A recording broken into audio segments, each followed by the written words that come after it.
Hello दोस्तों, सभी प्यारे साथियों का मैथ्स अड्डा के इस प्लेटफॉर्म पर एक बार फिर से बहुत बहुत स्वागत है। उम्मीद करते हैं आप सभी बहुत अच्छे होंगे।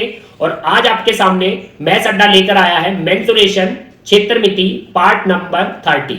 और इससे पहले मैंने आपके सामने 29 पार्ट रखे हैं, तो जिस भी साथी ने, जिस भी बच्चे ने अभी तक वो पार्ट नहीं देखे हैं तो उन पार्टों को हमारे चैनल पर जाकर देख सकते हो। उन 29 पार्ट का लिंक आपको डिस्क्रिप्शन बॉक्स में दिया जाएगा, तो सीधे हमारे चैनल पर जाइए, उन पार्टों को पहले देखिए और फिर इस पार्ट को देखना और उन पार्टों को अच्छे से नोट डाउन कीजिए ताकि आपके बहुत प्यारे नोट बने। अब दोस्तों आइए, पार्ट नंबर जो 30 है इसमें हम डिस्कस करेंगे ट्रेपीजियम क्वाड्रिलेटरल, मतलब जो आपका समलंब चतुर्भुज होता है वो क्या होता है, क्या उसकी डेफिनेशन होती है और क्या उसका फॉर्मूला होता है, पहले आपके साथ शेयर करेंगे, डिस्कस करेंगे। उसके बाद जो समलंब चतुर्भुज पर महत्वपूर्ण जो क्वेश्चन होते हैं वो आपके सामने रखे जाएंगे। अब दोस्तों, दो मोटिवेशनल लाइन आप सभी के लिए।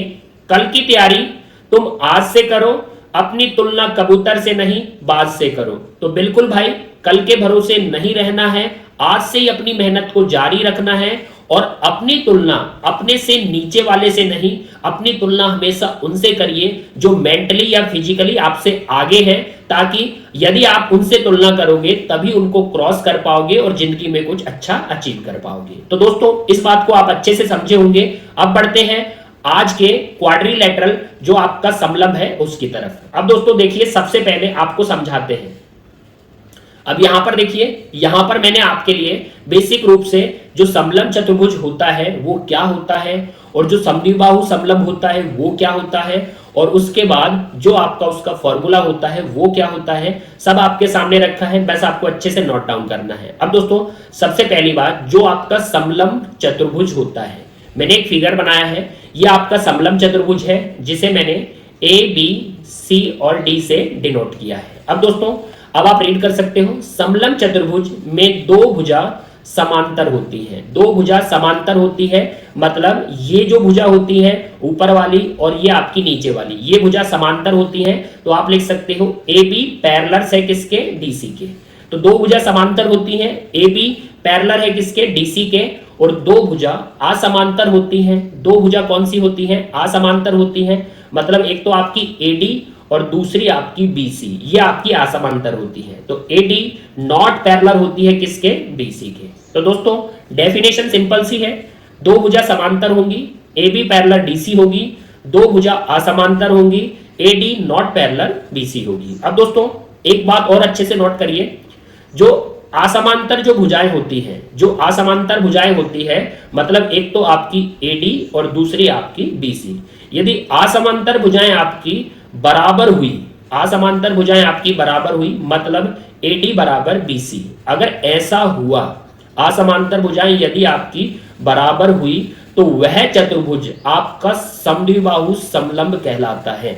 असमांतर भुजाएं यदि आपकी बराबर हुई, एडी इक्वल बीसी, तो वो चतुर्भुज कौन सा होता है, समद्विबाहु समलंब बोला जाता है। तो जब भी क्वेश्चन में आपको समद्विबाहु समलंब बोलेगा मतलब उसकी असमांतर भुजाएं क्या होती है, बराबर होती हैं। अब दोस्तों, जो आपका समलंब ट्रेपीजियम क्वाड्रिलेटरल का क्षेत्रफल फॉर्मूला होता है वो होता है 1/2 समांतर भुजाओं का योग इनटू ऊंचाई।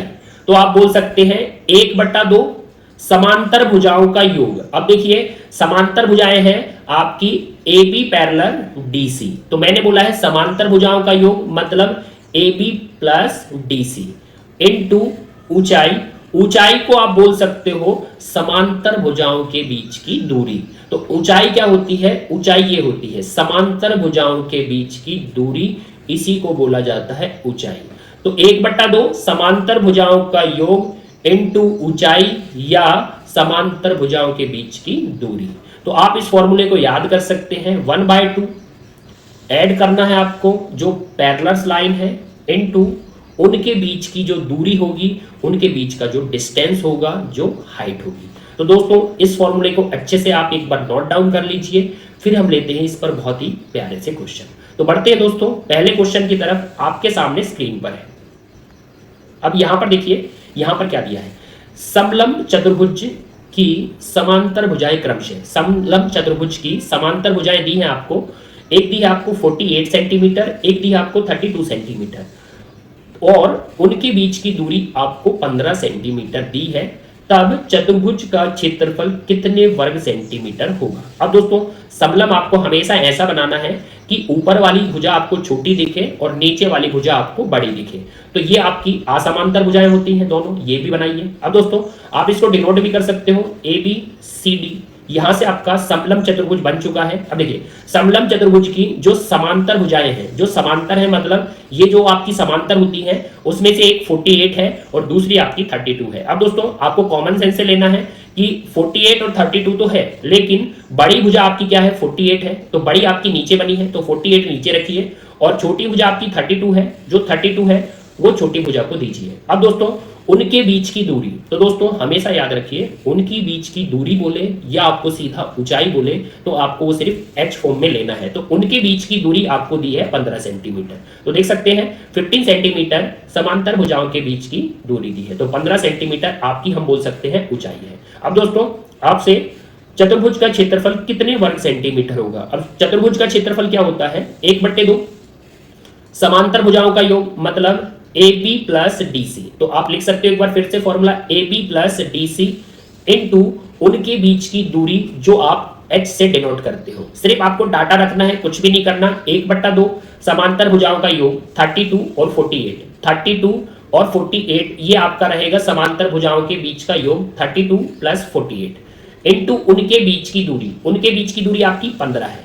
तो दोस्तों सिंपल सा फॉर्मूला है 1/2 समांतर भुजाओं का योग इनटू उनके बीच की दूरी। अब यहां से आप समांतर भुजाओं का योग करिए 32 और 48 आपका 80 बनेगा इनटू आपकी ऊंचाई 15 है। अब दोस्तों जैसे ही आप कट करोगे तो आपका 40 आएगा और 40 से मल्टीपल करते ही आपका क्षेत्रफल बन जाएगा 600 वर्ग सेंटीमीटर। अब यहां पर देखिए कौन सा ऑप्शन है, तो भाई तीसरा ऑप्शन है, तीसरा ऑप्शन टिक कर दीजिए। 600 वर्ग सेंटीमीटर हमारे ट्रेपीजियम का क्षेत्रफल है, हमारे समलंब चतुर्भुज का क्षेत्रफल है। तो दोस्तों सिंपल सा फॉर्मूला 1/2 ऐड करना है पैरेलल लाइन को इनटू उनके बीच की जो हाइट होगी। अब दोस्तों एक सवाल और आपके सामने ताकि आप अच्छे से समझो।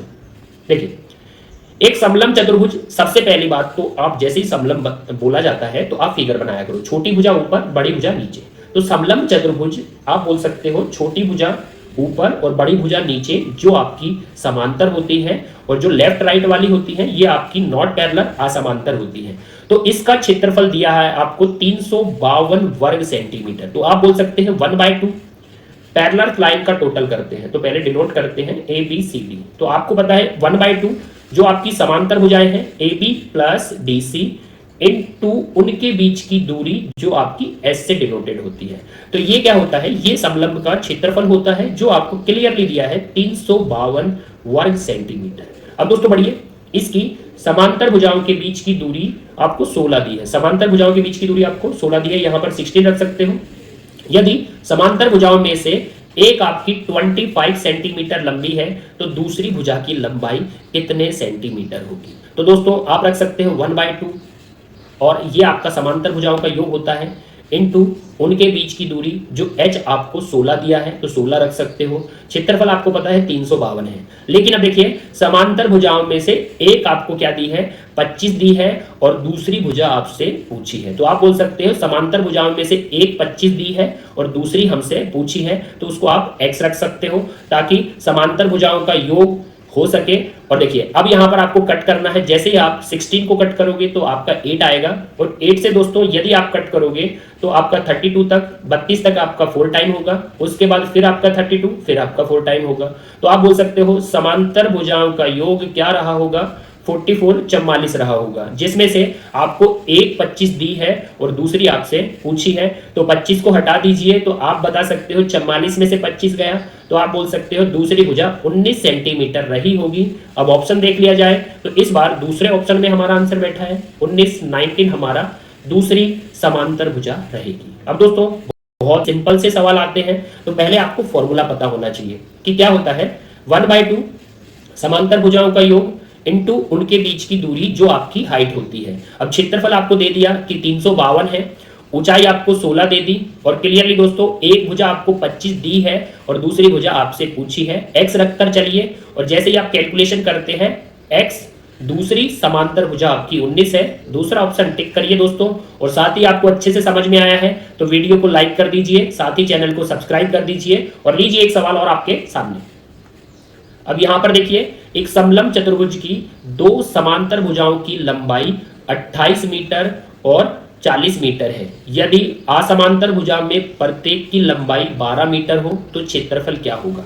अब दोस्तों बहुत ही शानदार सवाल है। इस टाइप के क्वेश्चन समलंब चतुर्भुज में बेसिक रूप से पूछे जाते हैं। तो मैं इनकी आज आपको शॉर्ट ट्रिक बताऊंगा और फिर आप उस शॉर्ट ट्रिक से उन सवालों को अच्छे से कर सकते हो। अब दोस्तों देखिए, एक समलंब चतुर्भुज, सबसे पहले आप फिगर बनाइए कि एक समलंब चतुर्भुज दिया है, छोटी भुजा ऊपर बड़ी भुजा नीचे। समलंब चतुर्भुज, आगे रीड करिए कि आपको बोला है दो समांतर भुजाओं की लंबाई 28 और 40 मीटर है। तो समांतर भुजाओं की क्या है, 28 और 40 है। 28 छोटी ऊपर रहेगी और 40 आपकी बड़ी है जो आपकी नीचे रहेगी। अब दोस्तों उसने बोला है जो आपकी असमांतर भुजा होती है, मतलब असमांतर भुजा आपकी ये वाली और असमांतर भुजा आपकी ये वाली, उसमें से आपको बोला है कि प्रत्येक की लंबाई क्या है, 12 मीटर है। तो प्रत्येक की लंबाई 12 मीटर है, मतलब ये वाली भी 12 मीटर है और ये वाली भी 12 मीटर है, क्योंकि पर वहां पर 12 मीटर बोला गया है, प्रत्येक को 12 मीटर बोला है। तो असमांतर भुजाएं 12 12, मतलब असमांतर भुजाएं क्या है, बराबर है। अब दोस्तों आपको पता है असमांतर भुजाएं जब भी बराबर होती हैं तो आप जाकर देख सकते हो कि असमांतर भुजाएं जब भी बराबर होती है तो यहां पर देखिए 12 12 से असमांतर भुजा बराबर बोली है। तो आप बोल सकते हो कि ये समलंब चतुर्भुज कौन सा चतुर्भुज है, तो ये आपका समद्विबाहु समलंब चतुर्भुज है जिसमें असमांतर भुजाएं बराबर होती हैं, जो 12 12 कर दी है। तो दोस्तों कभी कभी क्वेश्चन क्या आते हैं कि आपको एक 12 नहीं बोलेगा, आपको बोलेगा समद्विबाहु समलंब है, तो आपको मानना है असमांतर भुजाएं बराबर रहेंगी। अब दोस्तों इसका क्षेत्रफल बताना है। किसका क्षेत्रफल, मैं लिख रहा हूं समद्विबाहु।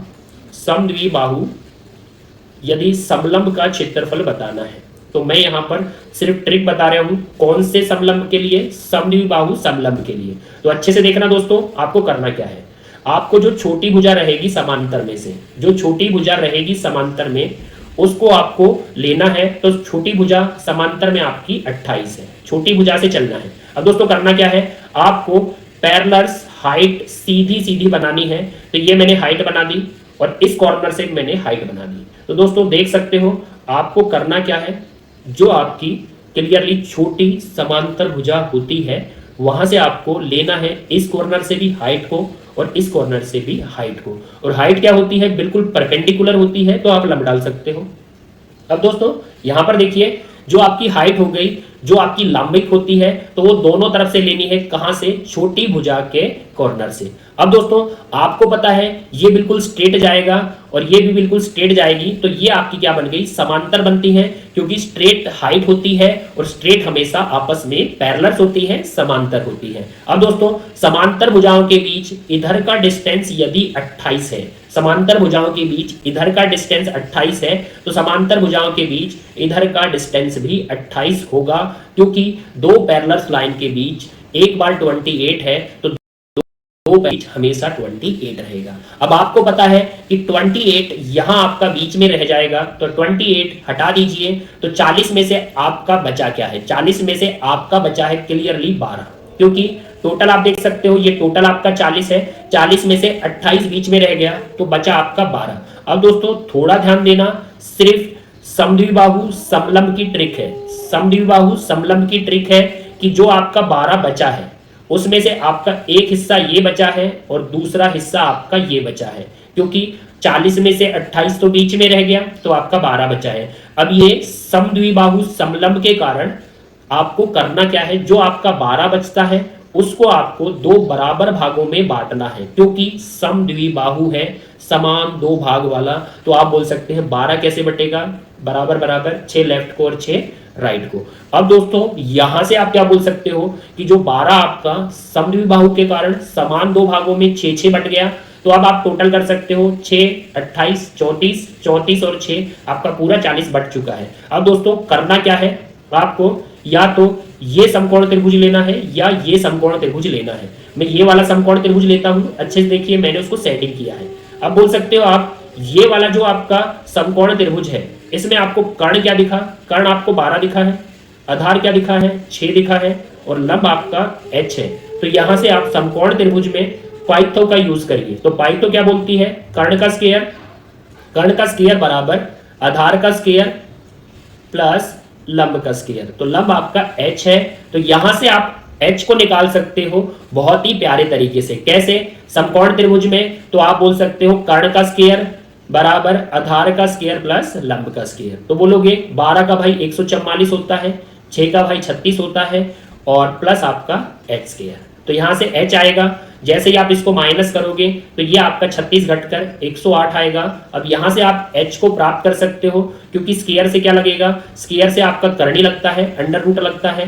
अब यहां पर 108 है, 108 को आप तोड़ सकते हो 36 गुणित 3, 36 गुणित 3, तो यहां से सीधा आएगा 36 का 6 बाहर 3 अंदर रहेगा, तो h आपको प्राप्त हो चुका है 6 करनी 3 आपके समलंब की ऊंचाई है। अब दोस्तों आपको पता है कि समलंब का जो क्षेत्रफल फॉर्मूला क्या होता है। अब बिल्कुल शॉर्ट ट्री लगाइए, समलंब का जो क्षेत्रफल फॉर्मूला होता है वो क्या होता है, 1/2 समांतर भुजाओं का योग। समांतर भुजाओं का योग मतलब 28 और जो आपका 40 है वो आपका 68 है। समांतर भुजाओं का योग इंटू उनके बीच की दूरी, इंटू उनके बीच की दूरी जो आई है आपकी 6 करनी 3, 6 करनी 3। तो दोस्तों 1/2 समांतर भुजाओं का योग 28 प्लस 40 इंटू उनके बीच की दूरी 6 करनी 3। तो यहां से आप कैलकुलेशन करोगे, जैसे ही 2 से काटोगे तो आपका आएगा 34 और 34 का 6 में मल्टीपल करिए तो आपको मिलेगा 204 करनी 3। तो ये आपके समलंब का क्षेत्रफल आ चुका है 204 करनी 3। पहले ही ऑप्शन में बैठा है भाई, टिक कर दीजिए। अब दोस्तों बहुत ही प्यारा सवाल था। ये सवाल किस पर आते हैं, ये सवाल आते हैं समद्विबाहु समलंब पर। तो करना क्या है आपको, जो छोटी समांतर भुजा है वहां से 2 पैरेलल्स हाइट लेनी है, जिसमें 28 के सामने 28 होगा तो 40 में से 12 बचा। समद्विबाहु समान 2 भागों में बांटना, 6 लेफ्ट को 6 राइट को। अब 6 आपका आधार है, 12 आपका कर्ण है, तो आप लंब मतलब h ला सकते हो जो 6 करनी 3 आया है। पाइथो का प्रॉपर यूज कीजिए। अब दोस्तों 1/2 समांतर भुजाओं का योग इनटू जो आपकी ऊंचाई होती है, जैसे ही आप पुट करोगे तो आपका समलंब का क्षेत्रफल मिलेगा 204 करनी 3। यदि ये ट्रिक आपको अच्छी लगी है तो वीडियो को यही लाइक कर दीजिए, साथ ही अपने दोस्तों को शेयर कर दीजिए ताकि उनको भी इस प्रकार की ट्रिक का पता चले। अब दोस्तों यदि आपको अच्छे से ये ट्रिक समझ में आई है, जैसे मैंने पाइथो का यूज किया है, तो एक क्वेश्चन आपके लिए होमवर्क में है, तो वो क्वेश्चन आपके सामने है।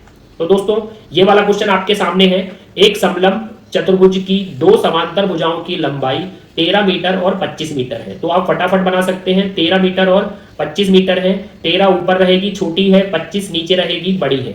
तो आप दोस्तों 13 छोटी को ऊपर रखना, 25 बड़ी को नीचे रखना। अब दोस्तों आगे बढ़िए।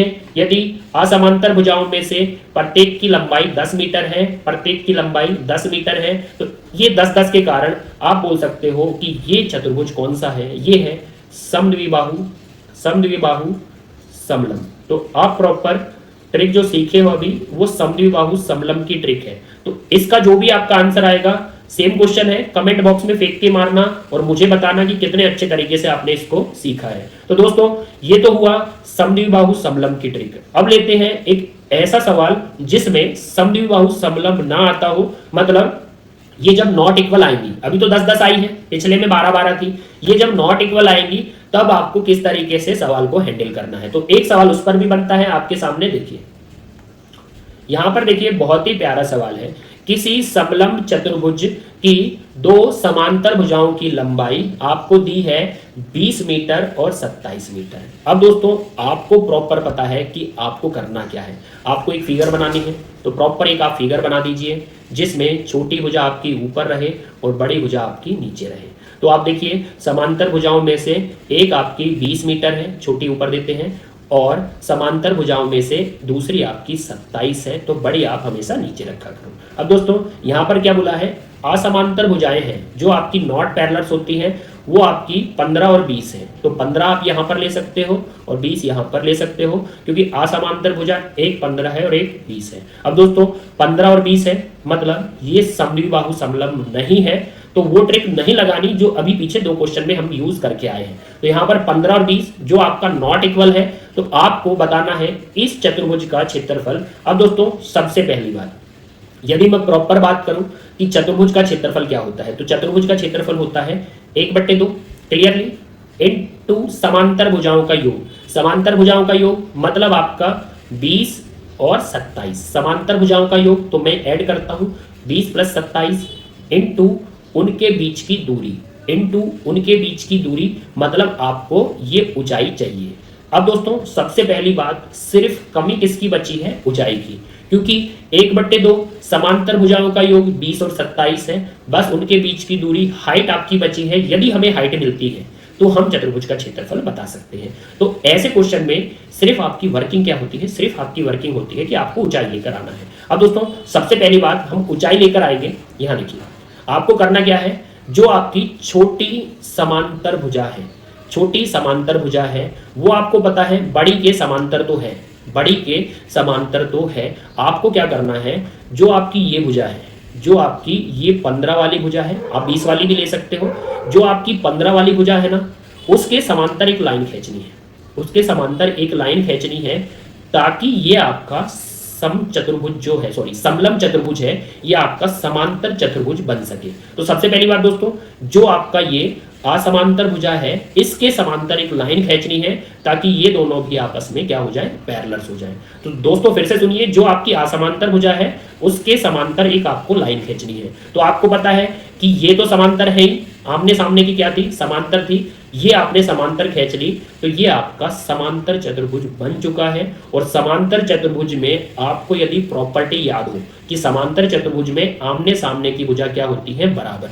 तो जो मैंने समांतर चतुर्भुज बनाया है, मैं उसको एक बार डार्क कर देता हूं। ये मैंने समांतर चतुर्भुज बनाया है, तो आमने सामने की भुजा क्या होती है? बराबर होती है। तो आप बोल सकते हो 15 के सामने 15 रहेगा, 15 के सामने 15 रहेगा, और भाई ये भुजा आपकी 20 है, तो 20 के सामने 20 रहेगा, तो यहां पर मैं 20 रख सकता हूं। अब दोस्तों थोड़ा ध्यान देना, समांतर चतुर्भुज आमने सामने की अपोजिट साइड इक्वल होती है, तो 15 के सामने 15, 20 के सामने 20। अब आपको पता है कि ये कंप्लीट क्या था? 27 था, ये कंप्लीट 27 था, जिसमें से 20 आपका लेफ्ट हैंड को गया, 20 लेफ्ट हैंड को गया, तो 20 हटा दीजिए 27 में से, तो आपका 7 मात्र ये त्रिभुज का आधार बचेगा। तो दोस्तों 20 के सामने 20, तो 27 में से 20 लेफ्ट हैंड को, तो 7 आपका राइट हैंड को। तो इस त्रिभुज का आधार क्या बन गया? इस त्रिभुज का आधार आपका 7 बन गया। अब थोड़ा ध्यान देना दोस्तों, ये जो त्रिभुज है, जो आप त्रिभुज बनाओगे ऐसी कैलकुलेशन करके, तो ये त्रिभुज आपका वर्क करेगा आपको ऊंचाई लाने में, आपका ये त्रिभुज वर्क करेगा आपको ऊंचाई लाने में। कैसे दोस्तों? आप बोल सकते हो कि इस त्रिभुज में, थोड़ा एक बार साफ क्लियरली बनाते हैं, इस त्रिभुज में आपको ऊंचाई लेकर आनी है, क्योंकि यदि इस त्रिभुज की ऊंचाई लेकर आ गए तो ये ऊंचाई किसकी ऊंचाई होगी? समलंब की ऊंचाई होगी, क्योंकि दो पैरेलल लाइन के बीच यहां भी h है और दो पैरेलल लाइन के बीच यहां भी h है, तो जो ये h निकल के आएगा वो इस h के क्या होता है? बराबर होता है। अब दोस्तों आपको पता है कि आपके पास ये जो त्रिभुज है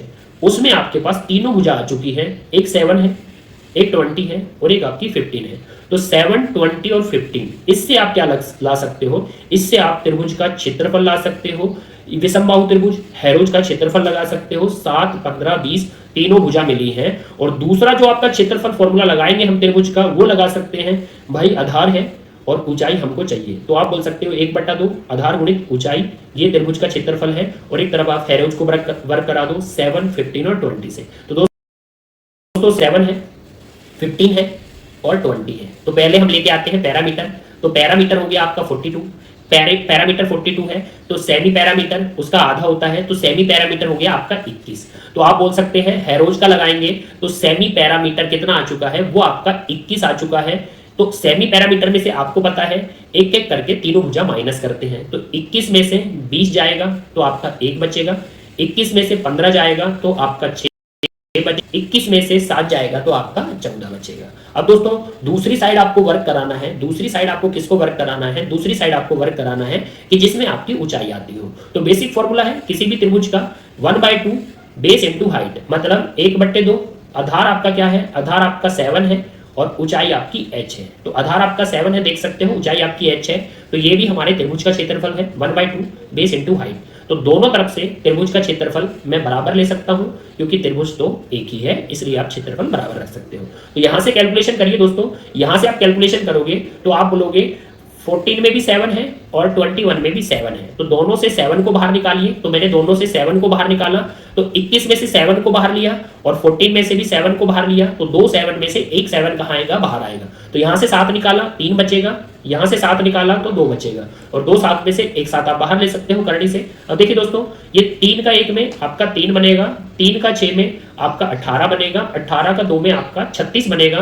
तो 3 एकम 3, 3 का 6 में 18, 18 का 2 में 36 और 36 का 6 बाहर। अब दोस्तों 1/2 7 इंटू हाइट बराबर में है, जिसमें 7 से 7 कैंसिल, तो आप बोल सकते हो कि आपकी हाइट क्या आएगी, 2 का 6 से गुणा आपकी 12 हाइट आएगी। तो दोस्तों इस प्रकार से आप हाइट निकाल सकते हो, क्योंकि आपको सिर्फ हाइट ही चाहिए तो आप फटाके से समलंब चतुर्भुज का क्षेत्रफल बता सकते हो। अब दोस्तों 1/2 ऐड कर दीजिए, यहाँ पर समांतर भुजाओं का योग 47 है, इनटू ऊंचाई जो भी आई है, तो ऊंचाई आपकी भाई 12 आई है।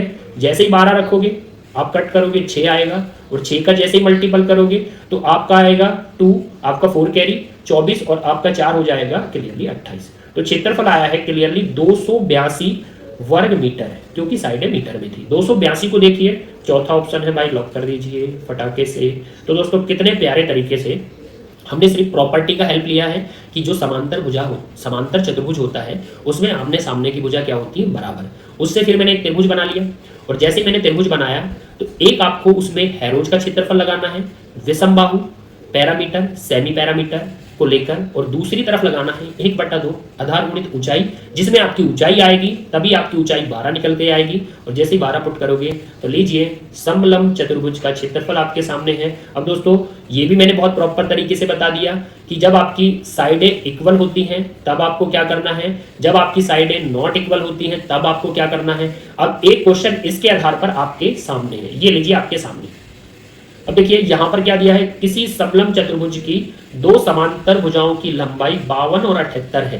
तो आप बोल सकते हैं समलंब चतुर्भुज की 2 समांतर भुजाओं की लंबाई क्या है, 52 और 78 है, छोटी 52 और बड़ी 78। अब दोस्तों जैसे ही आप छोटी और बड़ी को रखोगे, छोटी ऊपर रखिए, बड़ी नीचे। यदि असमांतर भुजाओं में से एक 28 है और दूसरी 30 है, तो एक 28 है, दूसरी 30 है। अब आपको कुछ नहीं करना दोस्तों, यदि आपको बेसिक नॉलेज पता है तो आपको फटाके से करना है, ये पैरेलल लाइन खींचनी है, 28 के सामने 28 होगा। क्लियरली दोस्तों, समांतर भुजाएं आमने सामने की बराबर होती हैं, 28 के सामने 28 हो गया, 52 के सामने ये 52 होगा। अब आपको पता है पूरा 78 है, 78 में से 52 इसको गया तो आपका 78 में से 52 हटाइए, आपका 26 यहाँ पर आएगा। अब इस त्रिभुज में दोस्तों आपको तीनों साइड मिल चुकी हैं, 26, 30 और 28। तो एक तो आपको हैरोज को वर्क कराना है और दूसरी तरफ आपको वर्क कराना है 1/2 base into height. Base into height, base 26 है, हाइट आपको h लेनी है, तो इससे आप h को निकाल सकते हो और बता सकते हो कि इस समलंब चतुर्भुज का क्षेत्रफल क्या होगा। तो दोस्तों कमेंट में आपके आंसर का वेट रहेगा, तो कमेंट में जरूर आंसर बताना कि आप कितने प्रॉपर तरीके से समझ पाए हो। तो दोस्तों यहीं पर समाप्त करते हैं आज का कंटेंट, और मिलते हैं अगली वीडियो में बेहतरीन कंटेंट के साथ। वीडियो को लाइक करके जाइए, चैनल को सब्सक्राइब करके बेल आइकन को प्रेस कर लीजिए ताकि हर वीडियो आप तक पहुंच सके। मिलते हैं अगली वीडियो में। जय हिंद, जय भारत।